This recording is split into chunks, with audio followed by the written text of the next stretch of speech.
Bonjour tout le monde, bienvenue au monde de Julien. Aujourd'hui, nous allons parler au sujet de la métamorphose. Pendant mes aventures, je passe beaucoup de temps à observer le cycle de vie des insectes au fil des saisons. Ce cycle est différent du nôtre, mais il a permis aux insectes de se diversifier au cours de plusieurs millions d'années sur tous les continents. Pendant que nous les humains passons la majorité de notre vie sous forme adulte, le stade adulte des insectes est assez court. Le meilleur exemple est l'éphémère qui ne vit qu'une ou deux journées.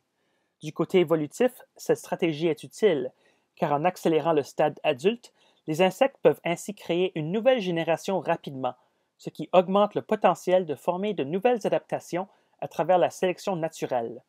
Du côté biologique, les insectes sont des arthropodes, des animaux avec un exosquelette. Les exosquelettes ne peuvent se réparer que pendant la mue, et les insectes arrêtent de muer au stade adulte. La plupart des insectes passent alors une grande partie de leur vie sous forme de larves.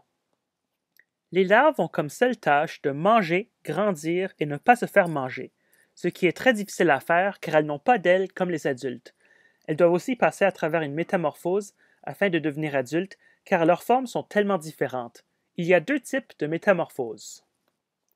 La première est la métamorphose complète. Le meilleur exemple est bien sûr la chenille et le papillon. Les larves sont très vulnérables avec leur forme qui ressemble à un ver, elles doivent être immobiles pendant leur métamorphose. On appelle ce stade la nymphe. En anglais, le mot nymphe signifie une larve avec une métamorphose incomplète.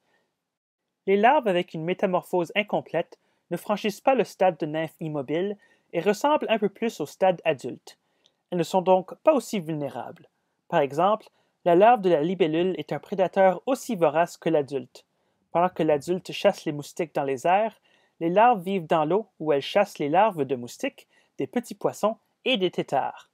Par contre, ce style de vie est plus lent.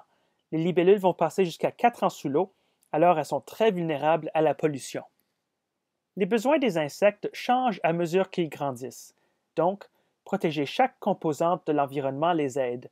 Je vous encourage à en apprendre davantage à leur sujet et à participer à leur protection. Passez une bonne journée.